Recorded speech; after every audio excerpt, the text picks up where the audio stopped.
Yo, yo, yo, welcome back to Creeps and Crimes Podcast. I'm Taylor. I'm Morgan. Happy Thursday and happy episode 234, aka Creepy Accounts. Creepy Accounts, thank God, because I don't know that we're ever going to fully recover from that St. Patrick's Day. No. Like, everyone's like, this is so season 1 energy. I'm like, no. I'm scared of it. No, because I was terrified of it. Like, yeah, are you she's kidding? scared. Every clip that I would get tagged in, I'd be like, opening it with like one eye. And I was like, okay, that's not bad. All right, we're okay. No, the funniest part was the green screen of the Guinness gates behind us, and then the close and mower. I was cackling when I did that. But anyways, guys, we're gonna bring back something that we were like, oh, we're doing this all the time, then we forgot about it. Morgan, what are you the CEO of this week? I'm the CEO of Hot Italian Sausage. Bear with me. Okay, let's go. But I crafted my own recipe last night. Ooh. I didn't follow anything. I just wanted to make a sausage pasta, like a hot Italian sausage pasta. And so I got it from Trader Joe's and I cut the skin off. Yeah. Okay. So that I could ground it up like ground beef in the pasta. Because I don't like pasta when it's like circle sausage. Me either. So I grounded it up, cooked it, and it, a couple spices, little heavy cream, marinara sauce, and red pepper flakes. And then I made rigatoni. Ooh. And I know that's like the most basic pasta ever, but it was great. So good. And then I've also feel like I've mastered like Italian sausage sandwiches, which then I made, that was Sunday. And I made the sausages last night for the sandwiches. And I'm just really on a kick of hot sausage, which is so weird because I'm not a sausage girl. No, yeah. You really haven't ever been. Like, Logan makes it all the time, and every time we're like, it smells horrid. Because it does. Yeah, it does. No one needs to lie anymore. Like, we all know that it smells like a slaughterhouse when you cook it. It's so it smells like super irony too. Yeah, and also like especially when it's not, so good. Or if it is wrapped up, it starts like seeping out of the sides when you're cooking. I can't look at it anymore. Sometimes the texture really fucks me up. Yeah. So I slice them to cook them in sandwiches. I can't do a whole one. Yeah. Way too much. Yeah. Anyway, that's what I'm the CEO of. I'm the CEO of a couple other things, but that one in particular Give me the few other things, because I got a list of things I'm CEO of. Oh, okay. I'm the CEO of cleaning up after my dog who wants to eat everything and anything. Horrid. A whole bag of bread, a whole loaf, half a loaf. It was like 8 pieces. It was a lot. He ate it all. Tampons. I mean, just about every single thing that you could think of, Ollie got into this weekend because he was mad because Aaron's parents were in town and we were gone. Yeah. And he was like, there's wind hitting the house for 3 days now, and you have left me for 3 days. And you have literally abandoned me in the middle of all this. What else am I the CEO of? You want me to go and you can think? Yeah, you can go. Okay, so I am the CEO of, first off, Midnight Thoughts, okay? You are. That led to me becoming the CEO of How Cute Humans Are. So last night I'm laying in bed and I was on live this morning on Creeps and Crimes and then on Taylor J, but then I couldn't see any of the comments. Like, none of the comments were coming in. So I was like, if anyone's on here that has my number, text me and tell me what the fuck's going on, because I cannot, like, it seems like no one is responding to me. I see that there's likes happening and I see a lot of you guys are coming in, but it still tells me that we're letting people know that you're live. So really weird, right? But on Creeps and Crimes, when I first started it, I got like the first half of the notifications and then they went out. So my mom and Nikki text me and they're like, it's super glitchy. We can see comments, but they're coming in like really weird and frantic, da da da da. And so I'm like, okay, so I cancel it. I bring it back up. It still won't work. I close out the app. Still won't work. So I'm like, all right, fuck it. I'm not even going to be live anymore. Anyways, I was talking about this on there, but I thought people weren't talking back to me. So I was like, I have to get out of here. And so I left Creeps and Crimes to go to Taylor J. And then same thing happened over there. Anyways, last night I'm laying in bed and I was thinking, like, you know how we used to sleep with 2 fans? We always had the overhead fan on and we always had the box fan on. Well, when we moved into this house, I can't do the box fan anymore. Like, I need to be able to hear what's going on. That's because of just the way that my house sits. I just need to hear if someone's outside and I will wake up. So Logan wanted to sleep with the overhead fan on, which we haven't been doing because we turned back on the AC because it's been so hot. And if the overhead fan is on, I wake up with a scratchy throat. And my whole business, as you guys know, because we're sitting here, is this beautiful voice that I got right here. Non-scratchy voice. Non-scratchy. Well, it's always a little scratchy, but this voice can't get any scratchier or else I can't speak to you guys. So I was like, look, we can sleep with the fan, but when you wake up inevitably in the middle of the night to pee 15,000 times, will you please turn it off when you get up if it's not hot? Well, as I'm laying in bed, I can't fall asleep because I'm actually in a wind tunnel. And I can't even breathe. Like, it was so heavy and fast and hard that it was like, you know how like when you blow in a baby's face, it like catches their breath? Yeah. That's like what was happening to me. So then I started spiraling, being like, oh my God, what's wrong with me? I'm like, but then I was like, you know, why isn't it just in every basic mattress that you get these days? Why is it not temperature controlled? Like, why is it not like one side could be cooled, one side could be heated, or the entire thing? Like, if the mattress was super warm, I could burrow down into it with the overhead fan on. If we were able to make it super cold, we wouldn't have to sleep with the overhead fan on, and I would just put my little heating blanket underneath me and be totally fine and go to bed. So then I was like, well, then how would they even do that? Like, wait, how does a heated blanket or a heating pad work? Well, obviously it's like little wires that run through it that heat it up, but like that's just electricity. And in a mattress, wouldn't that be like, I know they make them that are temperature controlled, but like, how do they even do it in the mattress? Because is it not going to just catch on fire in the middle of the night? So then it got me thinking, how does an HVAC system work? You can ask my husband. I know. And I'm like, so, but how, like, what happens? I understand there's like coils and stuff. And I understand there's like a reading board that comes from the temperature control thingy, the thermostat that goes to and signals whether, and then there's like the compressor, and then there's the dampener and all the things, because of course every time that the HVAC guy's here, I'm on his ass and I'm like, will you show me what you're doing? Because I'm from I'm not a single. My mom is not single.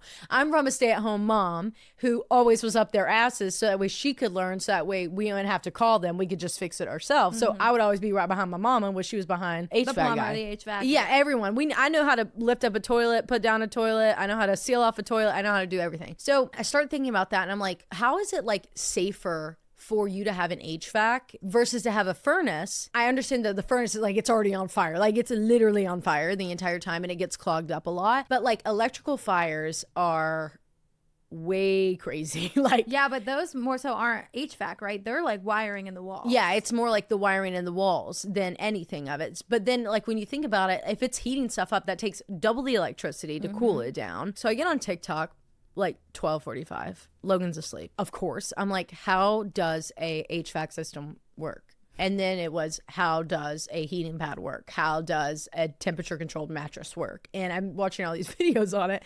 And then I was thinking, oh my God, humans are really fucking cute. Like, we're literally like these little bitty ants compared to the universe, and all we do is we just figure out something, and we're like, you know what, someone else needs to figure this out, so we just make a video and we tell them how to do it, right? And that's why people prefer to search things on TikTok now, because if you get on YouTube, it's a 45 fucking minute video with a guy that talks like this, and we're gonna, and then phew, and all the like transitions. On TikTok, it's a 60-second video. It's a good old boy. He cut out his little ums and things as best as he could, but he couldn't get all of them.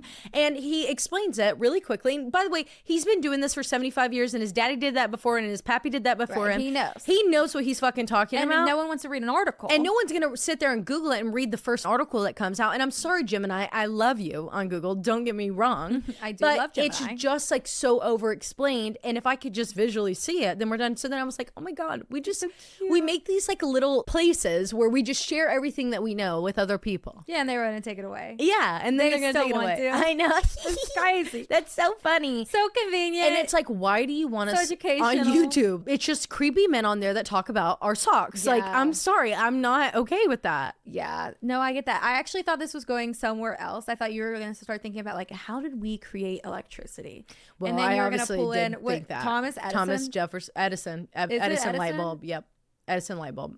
Jefferson. That was a president. Jefferson was the president. Okay, yeah, Thomas Edison. Yeah. And I thought you were gonna be like, he's just so cute. Like, that's where I thought we were going. No, we're not going that far. Not the local HVAC guy on TikTok, but I love that even more. Yeah, I like that even more. I like that even more. You know, I actually went down a TikTok spiral this past weekend into today, and it's about like running drama. Oh, okay. What's the running drama? So the running drama is obviously Nike Vaporflies. Okay. Okay. And they're banned from a lot of races. Really? Because they have steel or carbon steel plates in them. And so like if you bend your regular tennis shoe right now and you let it go, no. What? You bend your tennis shoe right now and you let it go, it's going to go boop, just a couple feet. You bend a Vaporfly, that shit soars across the room. So anyway, this guy, and they tracked it down to this guy who like was beating all these records, and they were like, no more Vaporflies, which is crazy because shoes, even when we were little, when you got new shoes, what they made you run faster. They made you run faster. So why are you taking that ability away from us? And so I'm on this Nike Vaporfly. Well, then why can't everyone just wear Nike Vaporfly? Right. Fries? Like, and also like, I mean, yeah, they probably are really expensive. I bet they're like $400 if I had to guess. Well, then lower the price. At the same time, I do get it. If Usain Bolt put those on, like, we blink and he'd see you later. Like, oh my God. All of a sudden he's flying. Yeah, he's literally a speck of dust. So my Nike Vaporfly algorithm took me into this ex-teacher, now running club drama. Okay. Of how she like groomed all of her students, and now she's a huge influencer on TikTok. And so I was on like her Reddit page. I was all over this. Yeah. Oh, and she was a 28-year-old teacher. She allegedly was grooming all of her students. And so she divorces her husband, and she was a cheer coach too at the high school. And now she's a huge running influencer with like these group runs, and all of her friends are like her cheerleaders, and her boyfriend, it was one of her students. That's grooming. Sick. Sorry. Yeah. That's grooming. It's sick. And like, so all of her, like, she's got tons and tons of followers, and clearly my algorithm, there's so many people talking about it, like current, like a day ago, 4 hours ago, post, and like with hundreds of thousands of comments on it. My God. But if you go to her profile, she's deleting everything. So like there's no comments on her profile. Oh my God. But like she hasn't shut her comments off. So then I was down that kick. So I guess I'm the CEO of running drama. CEO of running drama, CEO of HVAC systems. Yeah. And that's how that goes. Hey, one more thing before we switch over to the creepy accounts. So I was listening to Sophie and Shinzia yesterday, the Girls Bathroom podcast, and they were talking about this show that's on Netflix called Temptation Island. Have you seen it or heard of it? I was going to start it. Okay. But I was too busy watching Adolescence. Crazy. I haven't seen that. Don't even murmur a word, because I am looking for a new show. Yeah. Okay. So anyways, Temptation Island, there's like a US one, there's a UK one, there's a Spain one, whatever.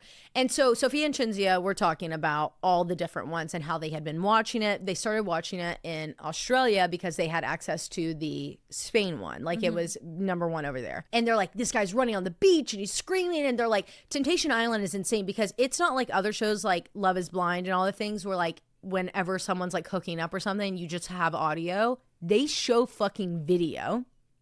But like the premise of it is that you and your partner go on and you and your partner have like a struggle that you're going through. So like infidelity in the past, whatever, you cheated on him or you have trust problems with them. So you take them out there and then 5 guys or however many guys, single guys come up and they go with the girl and they live in a camp down the beach. And then on the other side of the beach, the guy with like the 5 single girls. And by the way, all these people are fucking models, like absolute models.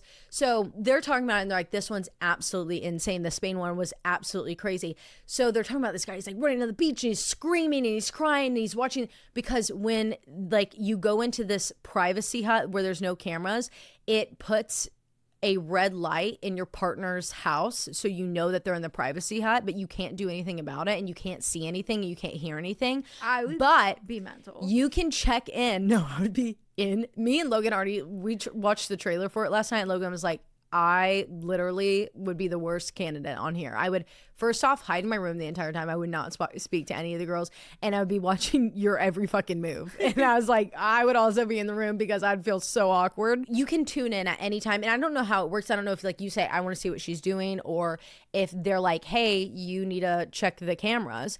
So like he's sitting on the couch, the boyfriend, this is Spain. He's sitting on the couch with this like girl and they're talking outside, and all of a sudden this like TV comes out of the grass and it shows his wife or his girlfriend fucking another guy in the villa down the beach. Bro takes off like fastest sprint you've ever seen in your entire life, screaming down the beach. The girls are like chasing him and he's running up there, going up to the house. And then that's the only fucking clip I could find on TikTok. But I want to watch the Spain one. I'm not going to have any idea what they're saying or what's going on, but I have to see that full scene. Does Netflix flip the language for us? I don't know. Like AI-wise? I have no idea. I bet they do. I haven't even looked to see if Spain's on Netflix, on our Netflix here. But Usually I was Peacock speechless. has shows like that that will have all of the versions. Speechless. So if anybody needs like some good piping hot goss tea, I'll be there. To just like nothing will ever compare to Love Island last season for me. USA. I've never watched any of Love Island. Oh my! The last season was crazy, but I'm down to watch Temptation Island. Yeah. Anyways, we'll get to the creepy accounts now. Morgan, hit them with it. If you're driving, throw that shit on cruise control. If you got a glass, pour that shit up, and let's get creepy.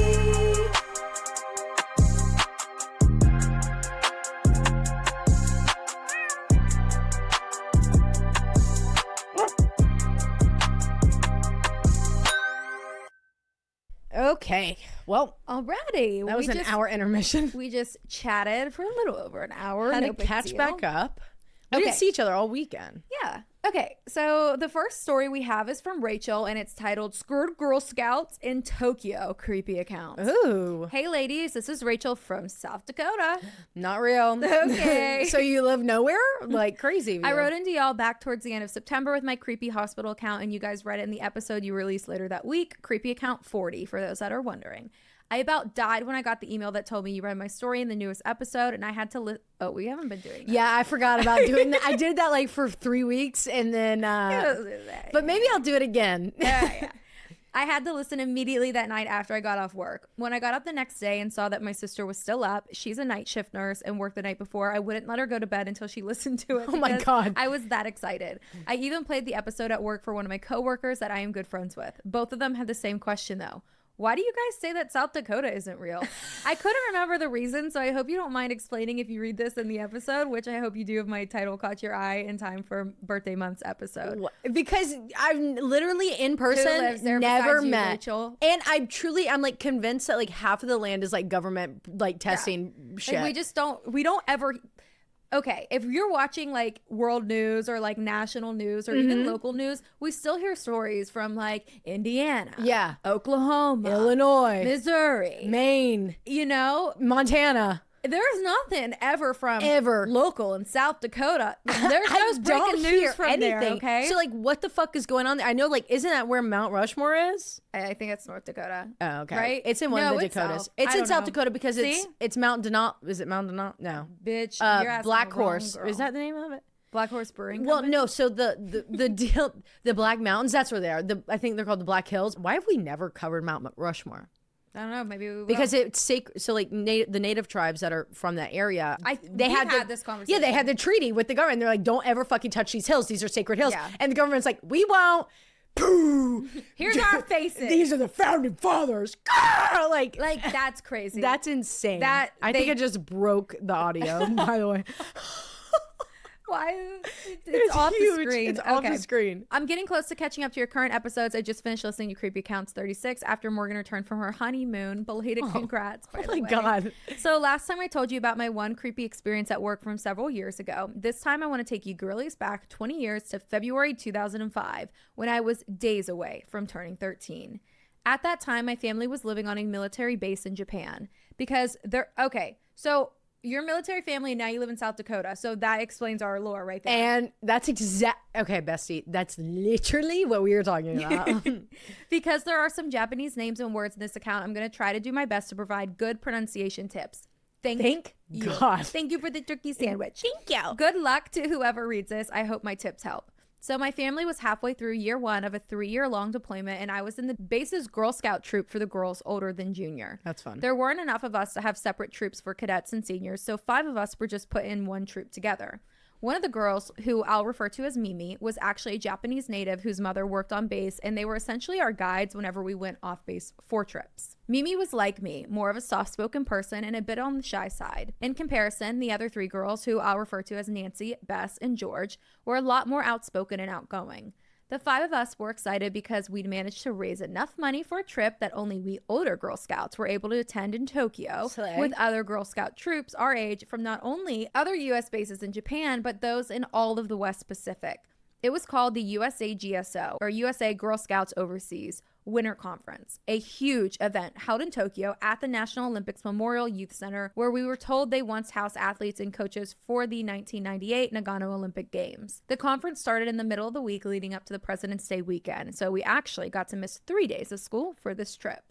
We left and arrived at the venue by bus on Wednesday and would attend the conference until after the closing ceremony Saturday morning. Because of the length of the drive, we wouldn't get home until 2 or 3 a.m. on Sunday morning, which happened to be my birthday. These were literally my final preteen days before I became a teenager, and boy, were they memorable. They were memorable. Memorable. When we got there and were settling in the dorms that we would be staying in for the next few days, we were so excited, wondering what kind of athletes had stayed in the rooms we were given and had fun meeting other girls as they arrived. Some of the girls on our floor were from a troop living on a base in South Korea. After the opening ceremony and dinner that night, we found out that there were a few Japanese Girl Scout troops in attendance, and one of them had rooms on our dorm floor too. I could go on about this amazing conference and what we all got up to, but I'm sure you guys are wondering where the creepy stuff comes into play, right? Yes. Well, on Thursday night of the conference, after a full day of workshops, a bunch of the girls on the floor in the dorms my troop was assigned to were in the communal living space chatting before lights out. We'd been talking about differences and similarities between our living and schooling experiences with the Japanese Girl Scouts when someone, I want to blame George for this one, inevitably brought up urban legends and scary stories. We told them about Bloody Mary and Ouija boards, and the Japanese girls talked about Hanako-sani and Kokuri. They spoke English fairly well, FYI, but Mimi was able to help them out if they struggled with a translation issue. Hanako-sani is basically Japan's version of Bloody Mary, but instead of saying her name 3 times while looking in the mirror, you're supposed to knock 3 times on a school bathroom stall door and ask, "Are you there, Hanako-sani?" Hanako is also called Hanako of the toilet and is supposed to be the ghost of a young schoolgirl who haunts bathrooms because she was either killed in the toilet or unalived herself there. She's kind of like Moaning Myrtle from Harry Potter. That was the perfect analogy right there. Kokuri is also known as Prophecy Sand, which is much easier to say for us Americans, so I'm just going to stick with this name for the rest of the account. It's just a Japanese variation on Ouija boards. Instead of a board, you're supposed to write 50 characters down on a piece of paper, and you usually use a coin for the planchet, typically a 5 or 50 yen coin because they have a hole in them to see the character under, or so we were told. Prophecy Sand is used to either divine the user's fortune or allow them to commune with the supernatural. Now, the braver girls from both nationalities wanted to try each other's version of the urban legends and try to talk to ghosts using Prophecy Sand since no one had a Ouija board. Oh my God. I was part of the group of girls who were either too scared to do so or were just rule followers, and it was almost time for lights out. The main reason, I think, was because no one wanted to get into trouble the night before we had our fun day, where instead of doing more leadership workshops, we would be going on a tour of Tokyo and have a shopping trip in Shibuya. Because who wants to miss a chance to go sightseeing and shopping in Tokyo? Am I right? No, really. And who wants to live in the town Shibuya? Shibuya, roll call. I'm there. Shibuya. I want to be the mayor of Roll Shibuya. call. It's literally, the pronunciation that she has is Shibuya.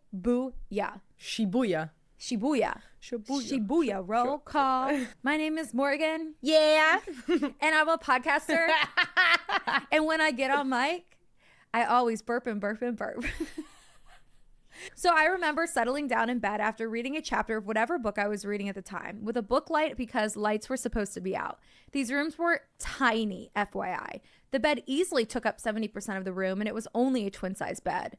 Girlies, I would not be able to comfortably fit in this bed today as a fully grown plus-size American woman. This room was so small that at 12, I could put my hand flat on one wall and touch the opposite wall with the fingertips of my other hand. Oh my God, I would feel like I was dying. Me too. This information is important because not long after I rolled onto my side to go to sleep, I heard screaming from the opposite end of the hall where the communal bathrooms and living area were. I practically fell out of the bed in shock, banging my head against the wall as I tried to get upright and navigate through my tiny room in the dark to get to the door a couple feet from the end of the bed. I can hear pounding footsteps as girls raced to their rooms, and as I poked my head out into the hall, I saw several girls, including George and Nancy, darting inside their rooms along the hall, and all of them were slamming their doors shut behind them. Mimi also has her head sticking out of her door, along with a few others, and we're all looking at each other like, what the hell? Until we hear one of the dorm moms staying on our floor, thankfully on the far opposite end of the curved hallway, so we couldn't see her, asking what the hell was going on and why we were all still up. Right. I quickly backed up into my room and shut my door as quietly as possible before slipping into bed and pretending to be asleep.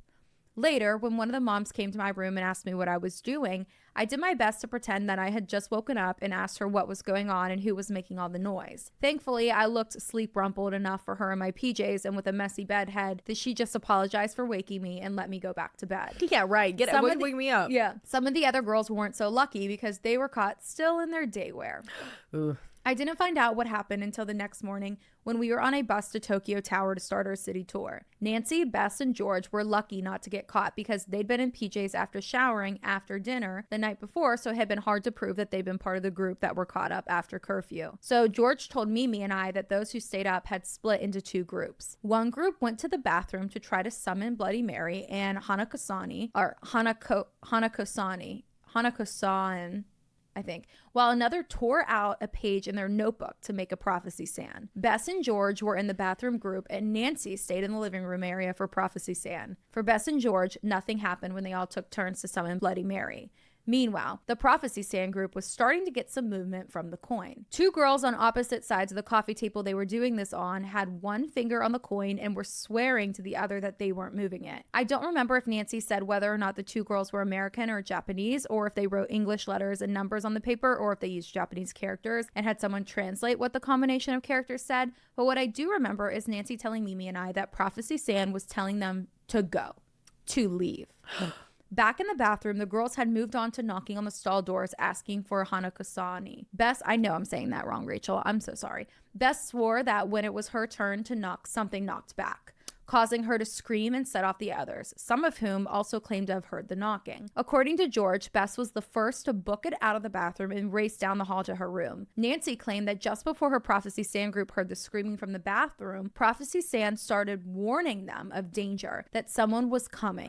Then the bathroom group started screaming, which scared the Prophecy Sand group, making them scream too, and then everyone fled to their rooms because there was no way that none of the dorm moms hadn't heard them. So no one said goodbye. The Prophecy Sandpaper and whatever coin they used was found by the dorm moms, and I can't remember how many girls got in trouble, but when I recently talked about this with George and Bess on Facebook Messenger, they think that at least 10 girls were kept back from the day out in Tokyo as punishment for breaking curfew. They claim that the only reason they and Nancy didn't get caught out was because of the fact that they had already been in their PJs and our troops' rooms had been at the far end of the hall and were the last to be checked by the dorm moms, so they had time to compose themselves. Sorry for the long story, but hopefully you guys enjoyed it. I can't believe it's been 20 years since this happened. Oh my God. If you'd like to know a little bit more about the conference, check out the link I left at the bottom of the email. It's an old short article Bess found on Stars and Stripes that was written about the conference the day before we went and shared it with me and George, which is what led to us reminiscing on this trip and me thinking to send in this creepy account. Aww. As far as I'm aware, winter conferences still happen every year, and I was lucky to go all 3 years my family was deployed in Japan. Thanks for reading this, ladies. Stay creepy and crimey. My podcast besties, Rachel.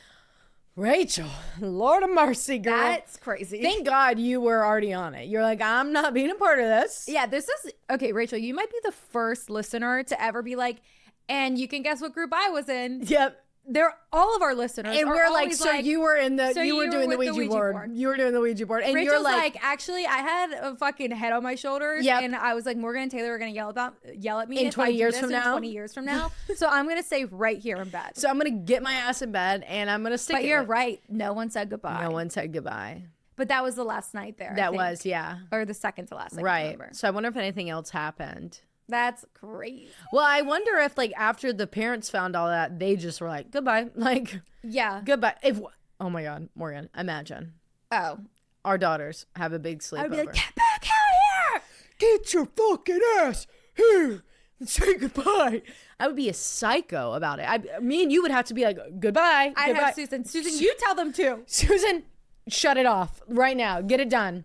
Oh my God, we would that's lose our mind. Well, what a fun little trip though. Like, I know, what an so amazing cool. like memory to have. Like, I really love that Girl Scouts does that for the U.S. bases, like out of the country. I didn't know that Girl Scouts was like worldwide. Me either. I had no idea. I thought Girl Scouts was a United States ordeal. Yeah, I think is it not? No, there's an international because isn't there? She said that there was a South Korea group. Oh yeah, and it's like overseas, like Girl Scouts overseas. I had no idea. I was never a Girl Scout. I was for like a month. Yeah. And then I like cheer a little bit. You know, I didn't get any Girl Scout cookies this year. I meant to order them from Addie, Brittany. I'm sorry. Yeah, when you sent the link. We even talked about it. Morgan sent me her order and everything, and then it was just like in a day that we had like a lot of shit going on, and I totally forgot about it. And then the girls, stopped me everywhere I went, and I kept thinking, no, the second I get out of here, I have to order from Addie. Yeah. Here we are. Sorry, Addie. I didn't have a single Thin Mint this year. Not a single Samoa, not a single Tagalon. I'm like really like this is my first year in my entire life that I haven't. If you have extra, let us know. Yeah, no, please. I'll literally come pick them up from your house. I'm not even joking. Like we need Samoas. Stat. Yeah, stat. Okay. Thin Mints. That. Oh my God, if you have any Thin Mints, let me know. Thank you for sharing that, Rachel. Yeah, thank you so much for writing this in, Rachel. That was so fun. I loved it. That was I feel like I was at the sleepover, the entire time. Great writing. Okay, so the next one we have is from B, who is anonymous. Title is Second Submission Worth the Read. It actually was like, it was really long. It was like Taylor Jane. Second submission worth the read. And that's why I flagged it, babe. Hey, y'all. You can call me B for this creepy account, as I prefer my name not to be read out loud. LOL. But anyway, if you actually read this and I hear it in a creepy account, I will lose my mind. The regular Thursday show, not the Patreon, because your girl's on a budget. Arian. LOL. That's fine. We brought it here for you. We're here. Okay. We get it. What we need to do, honestly, is like, you need to tell us if you're a Patreon, because if you're a Patreon, I will guarantee you that will be on the soonest Patreon episode that is there. We would love to have a Patreon only creepy account. I wanted to submit a couple of stories, so I hope that's okay. It's totally okay. If the email's too long, feel free to use just one or two. But anyway, let's see what you guys think of these experiences. I wanted to share two personal accounts that have a kind of same font, different vibe. The first goes back to when I was in my first year of college. One night I had a very vivid dream, extremely lifelike dream. The next morning I sat on my bed and was very confused, so I replayed the dream in my head. In my dream, I was at a picnic with my mom, sister, aunt, and cousin. We were all sitting on some very green grass on a hill underneath a huge tree with the sun beaming in the back. I remember how bright it was. I was sitting next to my cousin, and suddenly we both see the same butterfly fly right by. We both see the same butterfly fly right by. What? Fly by right. Okay, there we go. Yeah. I don't know why. Fly right by. Fly by to right. Fly by to the right of us. Okay. Fly by right in front of us. My cousin jumped up on her feet and started chasing the butterfly, and I quickly stood up and chased after her. I was yelling at her, let it go, you won't be able to reach it, it's gone, it left. And I grabbed and held her and was telling her everything was going to be okay because she was so distraught. As we watched the butterfly fly away, butterfly fly away, butterfly fly. That was when I suddenly woke up. Well, the next day, I was in my dorm hanging out when all of a sudden, I got a call from my sister. I answered and for some reason, right away, knew it was bad news. My sister asked me if I was in class, and I told her no, I was in my dorm. She started to cry and told me, they killed cousin's son today. They shot him. Oh my God. What? And as soon as she finished her sentence, I started to have a panic attack, and I told her, oh my God, I literally had a dream yesterday where I was chasing after this cousin because she started chasing a butterfly, and I was telling her that the butterfly had left and to let it go and be free. My sister stayed quiet for a while, just sniffling, and said maybe he came to say bye in my dream. I remember that dream, phone call, panic attack, all too vividly because it was one of the wildest experiences I've ever had, especially because it felt like a message, but I was never able to figure out what it was. But the weirdest part is, I had never even met this cousin, as he was in a different country. He stayed behind in another country when my cousin moved to the US. It would be weird if, of all people, he would come say goodbye or leave a message to me. So I always wonder if it was him visiting or saying goodbye. Why me? Then other times I wonder, what if I had some sort of premonition? The second occurrence is kind of similar. Okay, let's debrief this part real fast.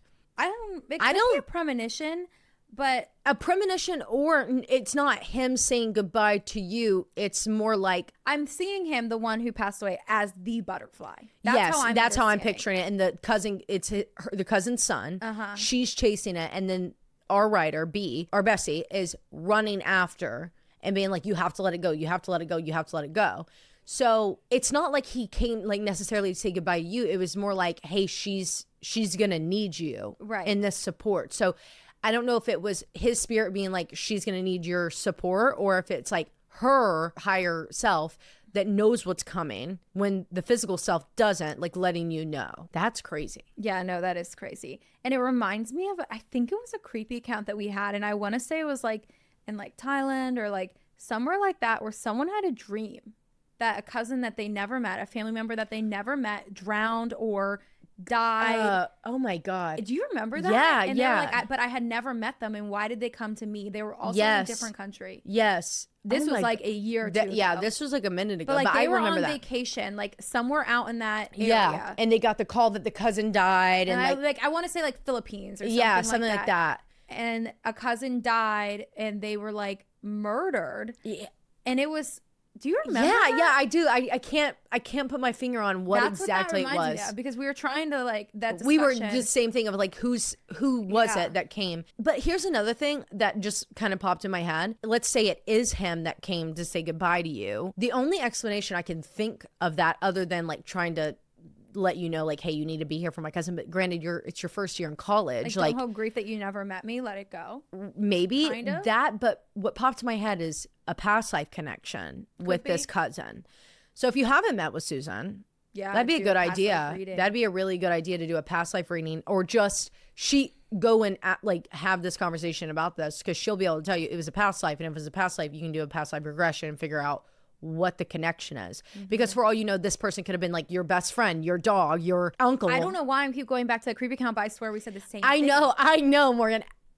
If that was you need to comment. If anybody else remembers it, comment on on our post or on the reel Spotify. Yeah, because there'll be a reel out about this episode, like highlights on it. So yeah, let us know. Yeah, let us know if that was you or if I'm making that up. Yeah. By the way, I'm loving Spotify comments like recently. I should switch. My girl. Well, I don't listen. No, I do not listen on Spotify. You listen on Apple. I don't like listening on Spotify. I like listening on Apple to all my podcasts, but I'm always on Spotify, like checking our comments and stuff.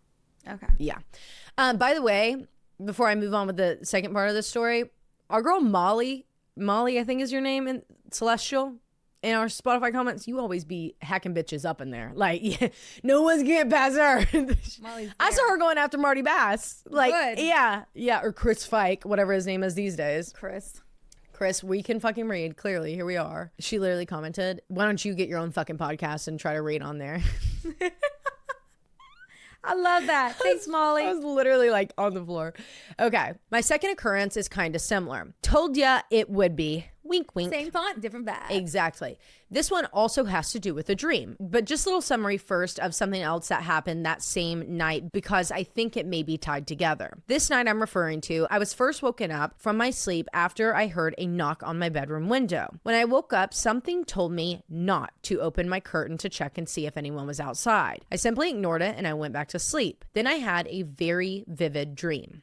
I was walking on a curb, and all I could see in the dream was the curb when I looked down, and nothing but the gleaming, bright, shining sun in the back. What's up with the sun in the background of all these like super vivid dreams? It was like the whole background was just beaming light. All of a sudden, I ran into a very old childhood friend. We're going to call him Ray. Quick interruption for some background. We lived in the same apartment complex during our childhoods. I was best friends with his older sister, and he was best friends with my younger brother. But we were also kind of besties by association, and since we were the only two the same age, it made sense. He may have also been my very first ever crush. Aww. We would be over at each other's apartments all the time, playing Nintendo together, playing and running around outside, having sleepovers together, etc. Then we grew up, we moved out of the complex, and never really saw them again. I only followed his older sister on Instagram for a while, but anyway, in my dream, I greeted him and we hugged and said it had been such a long time, but it was good to see each other. We finished talking, although I can't remember what else we said or discussed, and he said, quote, "Take good care of yourself," gave me another hug, and walked into the beaming light, and that's when I woke up. When I woke up, I was confused because I felt like it was an odd dream. Well, I get up and I start getting ready for work. I went into the living room and I found my mom in the kitchen also getting ready. So I told her, "Ma, you know who I had a dream about last night?" And then I told her, "Ray, isn't that so random?" She agreed that it was very random. Anyway, sometime in the process of getting ready, I opened up Instagram and went through a couple of stories when I got to Ray's sister's story. She had posted that earlier that day, after midnight, her brother had been in an accident and he had passed away. That's twice now. The post was asking for justice and asking for anyone who may have any information about the accident or related cars to come forward. When I saw the post, I immediately got chills because I had just had the dream about him. At that moment, I started freaking out and my mom asked what was wrong. I proceeded to tell her about the post I had just seen and then told her about my dream and what happened in it. My mom, like my sister, said that he probably came to say goodbye to me in the dream, but I wondered the same thing. Why me? We hadn't seen each other or spoken in years. Until this day, I remember crying and being so hurt when I saw that post because even though we hadn't kept in touch, he was still a boy that I knew, who I shared so many memories with as a child. And they're some of the happiest as well. Sometimes when we go through family photos, he appears in some and I remember him every time. But he deserved so much better. He was such a kind boy. I say boy since I remember him mainly as a boy because we were kids together last time I knew him. And he had the brightest, biggest smile. I remember him fondly. And that dream, I think about it every now and then too, especially when I tell these stories. Something about this one makes me feel warm though. Maybe because I knew him and if he came to say goodbye, it would be an honor. Now for the last story. Okay. The bright light is so interesting. Well, you're gifted. Like, yeah, you're gifted. In a story. It's like anytime you have a dream and it's and like that a light, blinding the sun, light, it's like somebody's coming through. Yeah. It's like a portal entrance. So like, hi, I'm here. And wait, him knocking on your door, on your window. Oh, I just got chills. That's like what you would do with your neighbors. You know what I mean? Like that's such a neighbor. I have chills too. That's like such a neighborly thing. It's almost like he always probably wondered about you and like checked in on you and you probably like did the same thing like a little over time. And for some reason you guys had this like soul connection together. Yeah. Or he knew that you were like, his soul knew that your soul was gifted enough to be able to like have a formal goodbye. And maybe that's what it is. Like these people are looking for anybody that was close to them that is gifted enough for them to come and get that closure of like goodbye. Yeah. If they were taken too soon, which both were. Because, you know, like, and the other one was shot. I feel in my soul that I would literally like fight going to the light until I could just be like, one person needs to go, I've left. Their light in her dream. Yeah, what if that fighting. Is that? What if that's their like crossing over light? Yeah. Yeah, because think about it. Like if I know in my soul that if I were to die right now, unexpectedly, like in my sleep, I would want someone to know. Like I would want to go to someone, so that way, because I'd be scared. I'd want to go to someone and be like, I'm leaving. Like, you need to know I'm leaving. Please just know that I was here. Like, just tell someone I was here and then go. Yeah, I think bitch, so I'd be waking everybody up. I know. I'd be like, the fuck? The hell? The sun doing out? And now we know this. You're going to be like pinching yourself, lucid dreaming. You're going to be talking to me. Bitch, what the fuck? What are you doing? Come back. Yeah, no, not yet. Go to Susan. She'll get you back. She'll bring you right back. Okay, last story. Now for the last story. It has more to do with my sister than me, but I still think it's worth telling. When I was younger, I had to share a room and a bed for some point in our lives with my sister because she would have the worst night terrors and had to be woken up nightly, sometimes more than once a night. She would talk or argue in her sleep. She'd cry, she'd whine, she'd panic. Point is, she had horrible nightmares and difficulty sleeping because of it. We also now know that she used to suffer from sleep paralysis as well and still does. But the creepiest thing that my sister experienced and told me about is that in her dreams, a little kid would appear all the time following her, telling her that she was his mommy. My sister would tell the kid, no, I am not your mommy. You're mistaken. But this little boy would be persistent, telling her otherwise. And whenever my sister would try to lose him in her dreams, he would still pop up. Oh my God, that would literally scare me. He would still pop up everywhere. My mom always used to tell my sister that she was crazy or the things she was watching were pulling ideas into her head. But my mom stopped singing this tune after experiencing some creepy shit firsthand. There was one weekend when I was away. I can't remember where I went. So my mom had to sleep in the room with my sister. Then in the middle of the night, my sister started having nightmares, so my mom moved to my sister's bed. My mom said that she had been woken up in the middle of the night by something trying to get in between her and my sister. My mom said it was as if a little kid was trying to squeeze in between the two of them. Oh my God. She said it reminded her of when my siblings and I were all younger and we would take turns squeezing in between each other to get closer to her. Oh my God. Being a mom is such a warrior job. Like, truly it is. My mom said she immediately thought of the little boy my sister had mentioned to her and said it must have been him, jealous that my mom was now sleeping next to my sister. I never felt anything or experienced anything like what my mom did. But I was always just as creeped out of the stuff my sister would experience and of the little boy. After we moved out of that apartment complex, same one where we lived next to the childhood friend in the story above, she stopped seeing this little boy. Her night terrors continued to this day, and we even believe that my baby nephew inherited her weird, bad dreams as he has been struggling with them. Oh no. But she never had a dream with the little kid again. So we believe that he may have been connected to the apartment complex itself rather than my sister. She was just able to see him. Phew, so sorry for this long ass email. I just never know when to stop typing. That's me talking. I feel like I need to include every detail and that every detail is important. LOL, I'm a Virgo. Duh. Hopefully you two get to read these, and I hope to hear your opinion on them and your thoughts on what any of them could mean. Maybe I should also call Susan. LOL. Anyway, I love you girls so much. Keep killing it, and wishing you both further success with the podcast. It's great. Don't give up on it. Take care. B.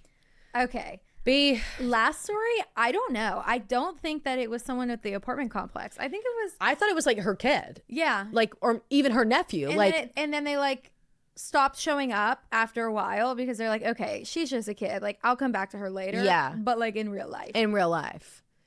But then you have to think about the thing in between her and your mom. That's kind of weird. Well, that's what makes me think like, okay, this was something at the apartment complex that knew that she was vulnerable and had these like terrors and stuff, and was like always in and out of sleep maybe paralysis. When she was younger, like she could see the spirit and she never said anything, but she just played with him. So she was dreaming about him or having night terrors about him, but he was literally a ghost there. And she just like can't recall it because her like waking mind has blocked it out. Ooh, thanks V. Thanks V. That was good. That was good. Okay, the next one we have is from Chloe, she her pronouns, titled Dead Dads and Broken Crosses. Susan, hello. I'm terrified. Yeah. Hi guys, my name is Chloe, she her. Okay, so here's the deal. My husband's dad died in December 22, and then my dad died in March of 23. Oh my goodness. So sorry for your losses. The week my dad died, I found out that I was pregnant. Lots of emotions. Fast forward now to summer 24, my baby girl. Summer 20. No, this was like recent. So you must have forwarded it. Yeah, maybe. That's what it was. You resubmitted it. Fast forward now to summer 24. My baby girl is about 9 months old by this point. So at this point, a year old. Oh my God. Over a year and a half. Yeah. Okay, that's all the backstory now for the creepy. My mom calls me one day as she's about to drive to a lake to spend time with her brother and sister-in-law. She tells me that she was vacuuming her room, getting ready to leave for vacation, and she was talking out loud to my dad. His urn sits on her dresser. Oh. Just talking about having him watch over her traveling in the house while she's gone, etc. While she was vacuuming, a wooden cross that she has had since her wedding falls off the dresser next to my dad and breaks. It fell onto carpet and broke. Weird, right? Yeah. Well, it gets weirder.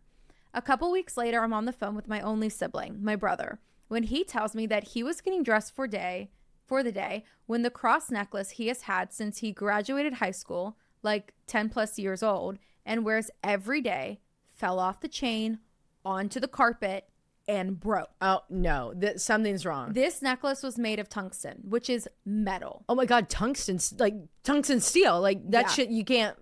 Good luck. While he's telling me this story, I said, isn't it weird that mom had a cross break too? I wonder when that will happen to me. As the words came out of my mouth, my stomach dropped and I remembered. About a week before this conversation with my brother, my dryer broke. And so I hung up a line in the basement to dry some clothes, and the weight of the clothes tipped over the bookshelf it was tied to. Not smart on my part, but what am I, a fucking engineer? No, truly. What are you supposed to do? My unity cross from my wedding fell with the bookshelf onto the carpet and broke. Shut up. So anyways, was this my dad just being creepy? There's no heavy feelings in any of our homes, but also if it is my dad, what the fuck, dude? Quit breaking our shit. Should I call Susan? What do you guys think? If you read this on the pod, that would be amazing. But if you don't, please still respond because I have to know if we're all about to experience some haunting ass shit. Love you both so much. Also, I'm not going to proofread, so good luck. Chloe. Chloe, listen. Okay, Chloe, first off, this is old. Yeah. So we're sorry we didn't see this. Thank you for resubmitting it. What has happened since? Yeah, like what made you this month because all the stories that I flagged for you to go through were from February markers to now. Like just the ones that clickbaited Chloe, me. What the fuck happened? What the fuck happened? Okay. So I have to tell you, I think you should go see Susan. Yeah. Of course. Now I need to say the first thing that came to my mind when we were talking about brother, before I even heard about your Unity Cross. So it's widely known with crystals, you know, like I have 3 crystal rings that I wear. It starts with a C. I can never remember the name of it. It's like that dark red one. Normally I wear them. I don't have them on right now, but normally they're on my hand, and you can go back and look at several videos. So we used to have like these little crystal necklaces. I have several crystals all around my house. Susan always brings chakra crystals when she comes to clean our chakras. Cleanse our chakras. It's cleaning us. And also, in all my purses, in the bottom of every single purse I own, there is a stone of some sort. One time, Susan was over. We were sitting there talking. And that morning, me and Arletta had gone. This is so long ago, like probably even before the podcast. Me and Arletta had gone to get coffee and gone on a walk. When we left to go on the walk, you know, like the side of your legging pockets that whatever, I'd put one of the stones in there because that was like when I was really, really practicing on like honing everything in. So I put one of my stones in there and we had gone on the walk. While we were on the walk, both mine and Arletta's stones had cracked, but we didn't know about it until later that day when I was staying with Susan. I was like, oh yeah, I have my stone with me. So I pull it out and it's broken. I'm like, what the broken in two or cracked like down the broken into pieces, into 2 different pieces. And it was a heart. It wasn't like a broken heart. It was like the curved parts. Like, yeah. Okay. Were on one side and then the pointy sides were on the other. And Susan's like, well then that's amazing. Then that means you graduated from that stone. Like that stone served you and then you move on from it. Like they break when they serve their purpose and you move on. So I was like, okay, cool. Around December, between Thanksgiving and Christmas, I want to say it was like 2 weekends before Christmas, I had a bunch of family come in. I had on my 3 stack of rings. My cousin that was coming to visit me, she was telling me something. And so I high-fived her. And the second I high-five her, she doesn't have any rings on her hand. I only have the 3 on my right hand. I high-five her. Only one of my rings, my crystal rings, shatters. And I was like, you just shattered my ring. And she's like, I'm so sorry. I'm like, no. It's a crystal. Like, I think that was like for you because that didn't feel like it was for me at all. Like I haven't shattered it on my own. So I wonder if it's kind of like that situation for you guys. Yeah, with the crosses. So that way it's not like a negative feeling. You guys aren't feeling like sick over it. You're not being like, oh, there's something bad here. But I wonder if it's like your dad being like, I'm here, and his energy channeling through that because that's something he has a tie to. And then it just, because it also could be your dad being like, I'm here, but you guys have reached the point where you don't need me in this. Right. And I'm moving on. I have to go. I'm going to pass on to whatever's next. I would definitely talk to Susan because obviously like that's all that I can tell you from what I know. Yeah. But that's like crazy. And what the fuck happened, Chloe? Yeah, what happened? What happened? Okay, I promise I'll read it. I'll read it if you email it. Yeah. Thanks so much, Chloe. Thanks, Chloe. Also, what was the timeline of the crosses breaking and your baby? Right. That's another because she was pregnant. Yeah. Not the clothesline ripping down the bookshelf. That's so me. That's like literally like you probably stole that from my fucking diary. That's truly like has probably happened to me before. So this next one is from Amelia using she, her pronouns. Coincidences of my stroke, the ghost in my house, my Nana and uncle's ghost, and my dad thinks he's an alien.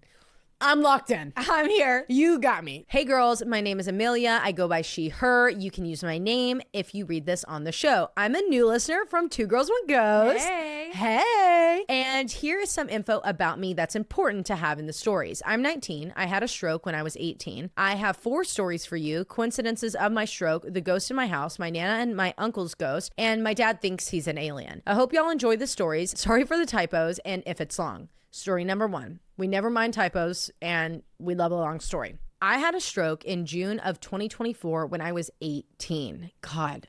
Yeah. Dude, I'm so thankful that you're like emailing us this, you know. It was a hot and sunny day in June at Fenway Park. We were going to see Lana Del Rey. Not a single cloud in the sky. About 5 minutes before the show was supposed to start, it downpoured out of nowhere and delayed the show until around 10:30 p.m. Even though she was debating playing or rescheduling it to the next weekend, she decided to play. After the show, my dad and I got to the parking garage at around 12 a.m. Shortly after we got to the car, I told him that I felt like I was going to be sick and that I had a headache from hell. I proceeded to get sick, look at him, and pass out. Oh my God, this is terrifying. I remember saying, quote, "I don't want to die, Daddy," to him. Oh my God. It's gonna break my heart. But he told me that this didn't happen. So you were saying it.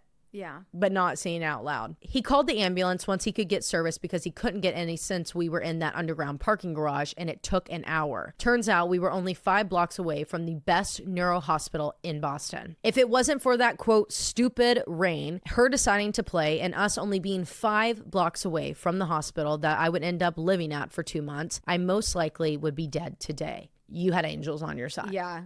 I have chills all over my body. You had all the angels. Thank you, Lana Del Rey, for keeping our bestie here. No, and that's another reason. Truly, like all the things. Let the rain fall down. I know it's Hillary, but still. Yeah. Wow, bestie. I'm so glad you're okay. That's so 5 blocks away from the best neuro. Yeah. Whoa.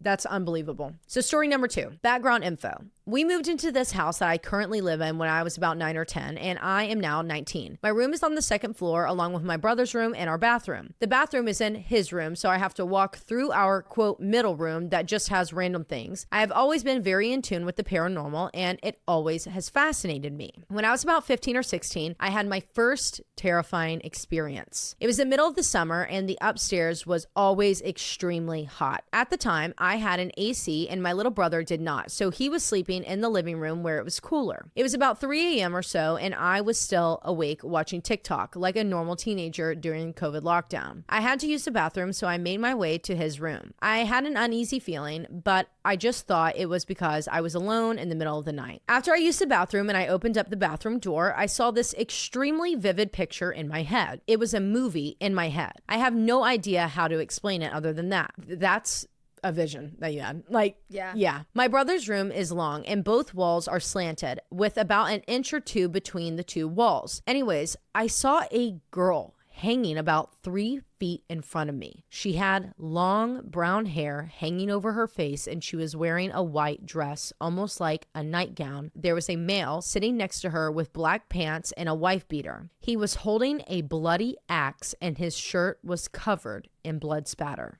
Oh God. At the time, I had long brown hair. This was before I started to dye it. Needless to say, I was completely terrified. I ran my ass back to bed and could not shake the feeling. I tried to look up things to figure out what the fuck I saw that night, which made it worse. No, you literally saw like a movie. For sure.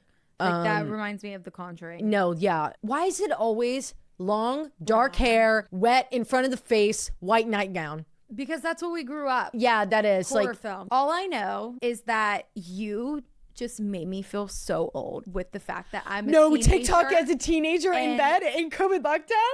I was like, oh, I was out of college. No, literally. I didn't have TikTok until college. Like, that's great. Till my last year of college. What typical teenagers do. I'm like, oh, okay, we're old as fuck. Yeah, you did. But then also when you said that, it made me realize like you're literally Lola's age.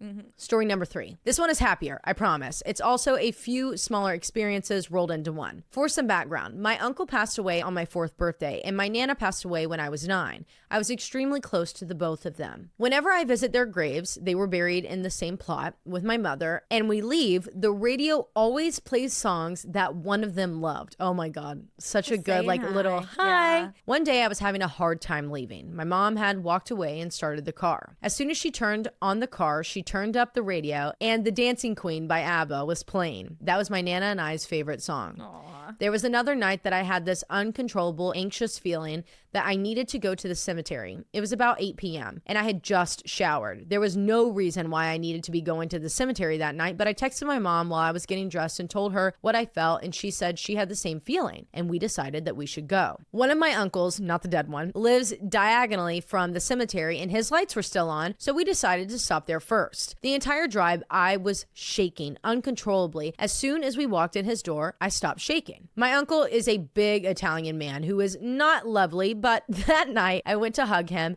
and he would not let go of me. My mom and I believe that my Nana had sent us to him that night because he needed to see us. Oh, he's probably having a really bad He was day. probably just having like a hard time. Like you're saying he's this like big macho Italian guy and you walk in and he's just like, oh my God. Yeah, your Nana was like, get your ass. I know you showered. Get up. Don't even brush your teeth. You'll stop by and get a Sonic on the way. Just go. Yeah. Like truly. Last one, I promise. For now. There was a day about a year or two ago that a few of my friends and I were fucking around with a spirit box. Why? We were sitting in my basement on the treadmill trying to talk to our loved ones. On the treadmill? Not on the treadmill. Not the workout Ouija class. I know. When it was finally my turn to go, my little brother came down and I was talking to our Nana. He wanted proof that it was her and he pointed at the Lego set that was sitting on the table next to us and asked, "What's this?" And I shit you not, the spirit box said, "I purchased." The Lego set that was sitting there was a Lego set that she had bought for him right before she passed away. Oh, whoa. Confirmation, boom. She's like, I bought that, bitch. I bought it. I got the receipts. Anything else you guys want to talk Go about? into the folder on the far right in blue. The receipt is still in there just in case you need to return it. It says love Nana. Yeah, exactly. There's a card with it. Goodbye. Like, oh my God. She's not letting anybody forget that she bought that shit. She's not. She's hanging around. She's so funny. She's here for a long time. Story number 4. When my dad was about 4, he went to my grandmother and told her that he was not her baby because the aliens traded him. Okay, I forgot all about dad being alien. We're really back in. We're trying to reel it in. Here we go. When my dad was about 4, he went to my grandmother and told her that he was not her baby because the aliens traded him into her belly when she was pregnant. The scary part is that this was before alien movies and aliens were like a thing. He still to this day believes that he's an alien, and honestly, I do too. Just for the fun. You ladies don't have to add this to the show if you don't want to, but feel free to. I am now in an intensive inpatient rehab in Texas. I'm from New Hampshire. This is/was a big adjustment. I am very much alive and doing as good as I can. I will add pictures of me before and after the stroke, along with pictures of my kitty Cooper, female, Frank, male, Jim and Lou, both males. Thank you guys for everything that you do, and thank you for being another distraction during this fucked up part of my life. Love you both, Amelia. Amelia! Break my heart. Oh my God, Amelia! I'm so happy that you so were happy. still here. I know that intensive. Yeah, I know that everything that rehab follows is really rough, but we're so happy that we get to be your besties in it and hang out with you. Always here for and you. that you have the time to send us these emails. Like, I need more info on dad being an alien. Yeah, I'm gonna need a little bit more on that. Why do you believe it? Like, that's what I need to know. But hey, let's circle it back to story 1 with the coincidences lining up with the stroke. Oh yeah, Dad's an alien. Yeah, I have chills. Your dad's an alien. What if? Okay. Well, and also you were talking to him telepathically. He's like, you didn't say that. He's like, you didn't say that, but maybe he did hear you say it, but he was like, yeah, you didn't verbally say it. Yeah, you didn't verbally say, but I am an alien and you could telepathically talk to me, babe. So I did hear that. I need more story. Okay, Amelia, tell me more about your dad. Tell me more about your dad. Thanks so much for writing this in. We're sending you Nana. all of our love and light. Love your Nana. Love your Nana. And sending you all of our love and light. And just like, email us anytime, bestie. And all the strength that we have to give you. Truly. Love you. The next one is from Julia, and I titled this with picking literally one sentence. I didn't read it yet. Picked one sentence. I was like, this is what I'm going to call it. So bear with me on the title. It's called Venmo Horror Story. Okay. Hi, ladies, pets, and associated men. Just recently found your podcast through my very best friend, Savannah, who is your biggest fan and begged me to listen. Hey, Savannah.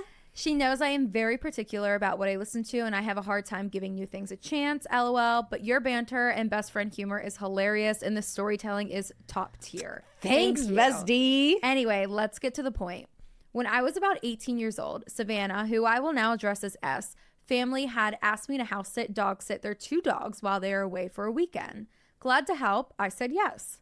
Fast forward about 24 hours into my stay, I went to work waiting tables about 4 p.m. and my shift was supposed to end around 11:30.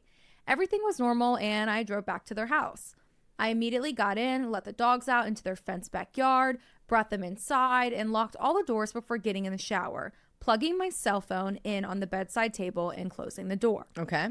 Halfway through my shower, I hear the dogs growling. not barking, but low, rumbling growls. Horrible. Which was weird because they were usually very quiet dogs. Calling out to them to tell them from the shower to stop and also quickly finishing. I step out of the shower and the previously closed bedroom was now open. No. I can no longer hear the dogs, and I slowly start to walk towards the main part of the house, still in a towel, while calling out hello, thinking that maybe S had cut her stay short and come home without saying anything. I round the corner and every light is on and every door in the house is open. Shut up. Including the front door, which was locked, and all the sliders in the Florida room also previously locked. Oh my God. Startled, I ran back into the bedroom to grab my phone to call 911. But I noticed something. A Venmo alert on my home screen. Shut up. I open it and I have a fucking $1 sent with the message, your doors are unlocked. Literally. No. This is like one missed call. Yeah, but no. At least she got some cash. Literally not giving it another second, I find the dogs and throw on a robe and grab my keys, leaving everything the way it was, including all doors open and lights on. This is important to remember. So lights are on, doors are open, and she's the fuck out of the house. She's getting the fuck out. Robe on, keys, dogs. Terrified, I am running to my car. There is a car parked behind me in the driveway with all its lights off, but clearly someone is in it. Shut up. I'm panicking now. I decided to just get in my car because who knows if anyone was still inside the house. I put the car in reverse, ready to back into them to try and clear my way out of the driveway. Yeah, run them bitches over. They throw their car into reverse and they speed off. I'm trying to drive while crying and calling 911. I end up driving around for a while, afraid to go home to my family in case I was being followed. 911 operator is clearly just as confused as I am because this is insane and I am so disorganized. Right. I eventually pull over to another close friend of mine's house who lived in the same area and have the police meet me. Amazing. The police come to take a statement and say since I didn't see anyone actually inside the house and I am not the owner, they will drive by and check the yard and around to see if they can find anyone and they will call me shortly with an update. I would say I don't care. I would say sweep the house. fucking house. Get in there. Savannah, get your mom on the phone, babe. And mom would be like, sweep the fucking house. Sweep the fucking house. This calms me slightly and I stay at my other friend's house. Also remember, I am still only in a robe and I have the 2 dogs with me. Mm-hmm. I waited about 40 minutes and I get the call.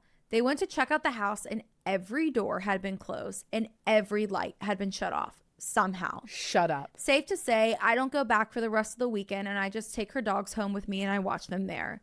Monday night, once S and her family were home, we all went back together and the house was untouched. Nothing valuable missing and all the doors locked from the outside with spare keys still inside where I had left in a hurry.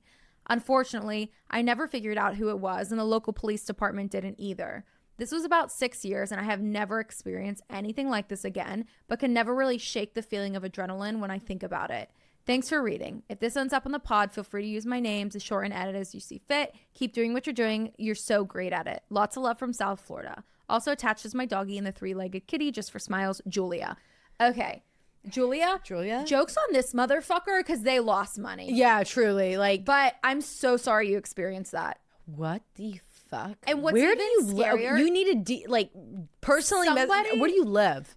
Like to me, this feels like somebody that would be my age. Yeah. They would have my Venmo. They would know my name or my phone number. Mm-hmm. They would know that Savannah's out of town on vacation. And that I'm house sitting. I was house sitting. So it was like a prank. They knew I got home from work. Like that's what it kind of means to me. Like this is someone you fucking know. Obviously. Right. How would a stranger know your Venmo? Right, but how would a stranger know that you were gonna be the one that was there and that it was your Venmo that they needed to get it's someone that followed either Savannah or you, Julia. Right. On social media or I don't know what was posted that night, but just for all of us to preserve self-preservation, it was a prank that no one ever owned up to. Because it's like one missed call. You're exactly it right. Literally is. But Venmo. Julia, I think I genuinely... What was the Venmo username? Was it just like right, a random did it have number? A thing? Did you see you the car? Could you call Venmo and be like, who the fuck sent this? Oh my God. The fact that the car was outside parked behind you. Thank God that the car moved, but lights off, everything. Yeah. I would have rammed into them. Oh, bitch. I would have been so panicked. It probably wouldn't have been in reverse. I would have drove into the house.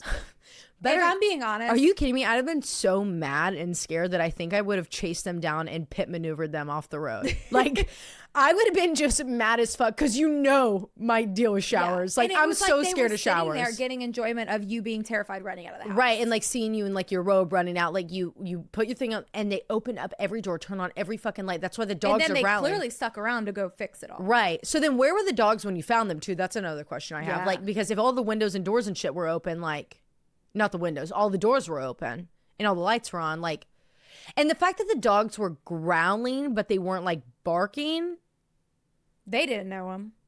Well, maybe they did, but they were like, maybe the person had on a mask and was like trying to scare Julia. Yeah, maybe. I don't know. Fuck. Like, I can't even wear a fucking scary, like shower cap around Mila. She's growling and hissing and running away from me. Yeah, a towel on my head. It doesn't work with Ollie. Horrible. Like, face mask that's not clear. No. And who are you? Who is Alphaba? Smell me in the bathroom. Why is it green? Take a whiff. It's your mama. Yeah. Like, please. Oh my God, Julia, that's crazy. Yeah, so sorry you experienced that. Jokes on that motherfucker because you gained $1, babe. That's one lotto ticket. Oh my God. Okay, this is our last one? I think, yes. Yes, this is our last one. So this last one is from Jessica. Sleep paralysis, maybe, possibly. Hello, my name is Jessica. I am from Ontario, Canada, and I have been a long-time listener, and I absolutely love your podcast. Yes, even the first season, and love you. Speaking of the first season. Speaking of. Wait. Who the fuck? Who the fuck? I have to pull it up and read it verbatim. Clearly, somebody doesn't follow our directions and went and listened to episode 1 and left the nastiest review ever. Like, reviews that we haven't gotten in 3 years. Like, it's commonly known around here that you do not start with season 1. Like, what? Right. And also, like, who goes to a podcast and they're like, I'm episode 1. Start 5 years ago. I'm going to start on October of 2020. When microphones were like non-existent. Right. And like, $1 million. I definitely want to see what they were like 5 years ago and then base a review off of something I listened to 5 years ago. And listen to it in order, like back to back to back. Because this, like, we didn't do this until like halfway through season 1. And we did it for like maybe 7 episodes before I was like, fuck this. Yeah. All right, we get this for you. This is like a mini shots fired for you guys. This is from Ellie430. Fuck you, Ellie. It was on Friday. And we, by the way, we told you guys we were on the charts. This is clearly someone that came from this new wave of peeps. Hi, happy to have you. Do not, we'll say it again. Do fucking not listen to season 1 Yeah, first. I don't know how many times we have to say it. Get to know us, and then you can go back. We were babies. We had $50 Amazon mics. We were literally like 21, 22. Like, we didn't even know how to look up something. Right. Please, we were babies. We were handwriting. We were like basically still in college at that point. We weren't even scripting. Leave it at that. We can't even talk about. So why can't we pronounce things and remember names and have it? Because we would bullet point a page of like I'd have like because 10. One of our mics wasn't even on half the time. Let's be quite honest. That's what I was going on. Wait, I haven't even read into them. So it's 1-star review. It says, please stop. This is on Apple. This is your sign right now that if you like us and you haven't already, go leave us a 5-star review and tell everyone why you like us so much. And if you don't like us, then listen to 5 more episodes. Exactly. We always say give us 5 and then you can go. Unless you're in season 1, you got to give us 20. You have to give us a whole 200 actually. Okay. All right, it says, please stop, 1 star. I can't handle the underlying music anymore. I tried. I really tried. And if I wanted to just hear Ashley Flowers' voice patterns, I'd just go listen to her. Sorry, kids. I can't anymore. Also, please learn how to look up words and their pronunciation before you record. I just listened to an episode where no less than 5 times you butchered a word and said something akin to, is that right? I don't know. Moving on. The ignorance. ... The background music, like I was like, what background music is this person talking about? And then I was like, oh my God, that was so long ago. Yeah, and it was only for like 3 weeks. Yeah, it truly did. A month, maybe. I think maybe I did it for a month, and then it was just too hard. Like I didn't know how to do background audio back then. And also, it's so unnecessary. So unnecessary. It's so stupid. We don't have a show where you need to have a melody in the background, to be quite honest. Like, and Ashley Flowers, thank you. Like, are you saying that I sound like her? You're saying that 22-year-old Morgan and Taylor sound like Ashley Flowers? That's so kind. That's so sweet of you, Ellie. Anyway, Ellie, suck my titty. Suck them both, Ellie. Bitch. All right, let's move on. Last one's from Jessica. Sorry sleep paralysis. about that, Jessica. Just a little We're coming back. Yes, even see Jessica, she gave us the time. Or I'm sorry, you didn't give us pronouns. They gave us the time. Here we are. Yep. All right. And I love you guys. We love you more, Jessica. Now that I'm all caught up on all the episodes, I can't wait for every Tuesday and Thursday to listen. Whoa, you're newbie. Yeah, Tuesday too. Oh, nice. Wow. I even like get jarred. I'm like, wait, what do you mean we have to do something on Tuesday? What do you mean? What do you mean? Did I forget something or what? Okay. I have a few sherries I wanted to story. I have a few oh my God. I have a few stories that I wanted to share, but none of them felt worthy until this one. Dun, dun, dun. Dun, dun, dun. I don't know if this would be considered sleep paralysis or just a dream, but I thought I would share it anyways. Last night, this is in real time. What was your name again? Jessica. Live reporting from Ontario, Canada. Jessica, last night. I got up to pee at around 4 a.m. And when I got back into bed, I had a bit of trouble falling back asleep, so I was tossing and turning. I finally got comfortable on my right side. I guess once I fell asleep, I was awake in my dream. I started to hear this faint buzzing. Then slowly it got louder and louder, and it got to the point where it was really hurting my ears. So I rolled onto my back and tried to clap or to make noise to try and get this ringing in my ear to stop, but I couldn't move. I lifted my hands to clap, but it felt as if someone was grabbing my wrist and preventing me from clapping. So I tried to yell, Pablo, which is one. I was like, wait. Huh? Who's Pablo? I tried to yell Pablo, which is one of my dog's names. And Pablo is Ollie's twin, just a little lighter coat. He's a golden retriever. Oh my God, cutie pie Pablo. Because I felt that if something was wrong, he would help me, bark, growl, jump on the bed, anything, but I couldn't speak. I couldn't even open my mouth. I moved my eyes to look over where he usually lies, which is beside my closet, and the closet doors are wide open, which I never, ever sleep with any doors open. So that was really strange. While I'm trying to figure all this out, my arms are still being restricted by something and I still cannot move my body. From what I can remember, there was a little boy kind of floating in front of my face and he was the one restricting my arms. Ugh. This is so uncomfortable. He looked very evil, soulless eyes, pale skin, and just looked scary. In my head, I kept saying, I don't want you here. You are not welcome here. Please leave. And whatever else Susan told me to say if an unwanted spirit. So this is how you were saying it. I don't want you here. You're not welcome here. Please leave. Please leave. Love and light. Love and light. Goodbye is exactly how Susan would tell you to say it. I said this over and over, but I didn't know if it worked if I wasn't able to say it out loud. But the next thing I remember was waking up in the exact same position that I fell asleep in on my right side. And I was sweating. Side note, feel free to cut this out if it's too long. Another reason why I find this so strange is because I just listened to an episode where you guys mentioned something about asking for the time when you're lucid dreaming and the spirits start to laugh or telling you to turn back. I'm so sorry that we did this to you. Oh my God. Did we do this? I thought this would be so scary to experience, but in my head, before the little boy appeared, but after I realized that something was holding my arms back, I thought in my head, don't ask what time it is because I don't want these spirits to pop up. But as I was thinking that, that's when the boy appeared. Oh my God, we did it to you. Bessie, no, we're so sorry. I hope that you guys get the chance to read this, not on Patreon because I'm a broke student, but either way, I'm excited to send this in. Here's the picture of Pablo just because Jessica. Pablo's like, first off, Mom, you left the door open. Where was Pablo? Right, because he wasn't by the closet. He wasn't where he normally is sleeping. So was he in the closet? Pablo is actually probably behind your arms like this. No, Pablo's laying on you. If Pablo is anything like Ollie, menace. Yeah. And he's up on the bed like this. Turned into an S with the side eye. I think Ollie's an S-dub sometimes, Truly. and maybe Pablo turned into one. Me and Morgan were talking about how we know where Ollie got his S-dub tendencies. It's from us. We're shaped. So when we were editing that St. Patty's Day through the years with us, we were like, oh, I look like 4 different people. We look like completely different people in our hair's different. Our faces look crazy different. Our weights are different. Every single one. Every single one. Like, I think if someone like never watched our podcast, never knew who we were, be like, who are these 6 different girls? Who are the 8 hosts on Yeah, literally. Wow, there's so many fucking hosts on this podcast. And why are they all in different rooms? Like, and why is the camera quality different in every single one? No, the one from when we're slipping, it's like in the black studio. I think it was 3. We're just little by little sinking beneath the table. Like in every single clip that it was, it's just further and further and further down.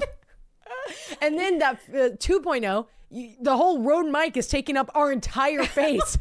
You're hiding behind it like it's protecting you from the what was it? That's because you used to say, get close to it. Get close to and the I mic. have to be like this to talk. Those mics were so horrible. And I'm like whispering, like, Dorcas, Darky Telly. But then on that 3.0 is when we're slipping beneath the surface. I have like full glam on 3.0 straight. No, that's 4.0. Oh, okay. 3.0 is when we're slipping beneath. The ugly shirts? Yeah, the ugly teddy bear shirts or whatever, the Care Bear shirts that we're wearing. And literally, it's like if someone was videoing you on a night out in 2006. Like, it's just so bad. And then you got full makeup glam 4.0. Guys, I'm like full glam, tiny. Hair done. Pre-wedding, baby. Pre-wedding, I just had my bridal trial beat. I had airbrush makeup on. Yeah. I was like, damn, she looked good. She looks great. Who that bitch? Meanwhile, who the fuck am I sitting on? I look like ass over there. But really, where are those clips at? Yeah, those clips were really cute. Yeah. Oh, shit. Okay. Jessica. Bestie. Definitely paralysis. Yeah, you were 100% sleep paralysis. Especially because you didn't see Pablo because your eyes probably weren't open. Yeah, and the doors wouldn't have been open. Yeah. And you were on your left side. Or if they were, time. you were hallucinating. So when you're in sleep paralysis, you're like. But who's that little boy? Like in sleep paralysis, I'm typically seeing like Hat Man. Yeah, well, or the nun Shadow above me. Yeah. Yeah. Snake with venom. Yeah. Well, you're a freak. Yeah. Don't even come into my dreams. Like you don't even want to step foot. that was sound good. That sounded bad. Yeah. And I thought it was a scream at first. Yeah, that sounded Logan like clearly fucked up something downstairs. I smell lasagna. I think it's chicken breast. I think he's doing chicken Caesar salad. We've been on a steak Caesar salad kick, but we ran out of steak, so we had to do the chicken, which I'm pissed about. But yeah. Oh well. Anyways, Jessica, sleep paralysis, 100%. Call Susan because a little boy just floating around is crazy. And also, like, he needs to learn his fucking age because he cannot be restraining you like that. Like, wait, like, you're a little. What are you doing? A scary adult But have male? you never have you never had it before? And your other stories are worthy, so just go ahead and send them in. Yeah, they're always worthy. Yeah. Yeah, so many questions. Call Susan. Yeah, call Susan. I feel like they definitely have had other experiences because, well, unless you were talking about like what Susan taught you to say, like either so you met with Susan before. Yeah, or based off what we say. Or Susan comes on the podcast as well. Duh. Yeah. Anyways, guys, love creepy account season. Great day to be here. Thanks so much, everyone that wrote in. If you want to write in your own creepy account, you can send it to creepsandcrimes.ca@gmail.com, or you can submit it on our Reddit thread, which you can flag it as a Susan story or a creepy account. We mainly look at the creepy accounts and we do Susan stories when she has time to come on the podcast. And also, if you're a Patreon, if you will put that in your creepy account or not. Yeah, just let us know. Also, if you want to join our Patreon, you can go to patreon.com/creepsandcrimes because I actually have a second vlog for March coming out this week. Do you? Yeah, I did a whole another one. I need to update them with me and you together because I told them I was going to end it today. Anyways, guys, thanks so much for joining us. If you're new here, thanks so much for swinging by. Give us 5 episodes and do not go to season 1. If you haven't already, give us a 5-star review. Tell them how like you love us. We're your besties. We're fucking awesome. We're so cool. We're so funny. Yeah, and so they pronounce everything right. Like it's They're crazy. So smart. They literally have a dictionary right there. If you're watching on YouTube. In the studio so that they can get pronunciation of everything right. All right. Love you guys so much. Talk to you on Tuesday for TVB and the next Thursday for a regular app. Love you. Bye.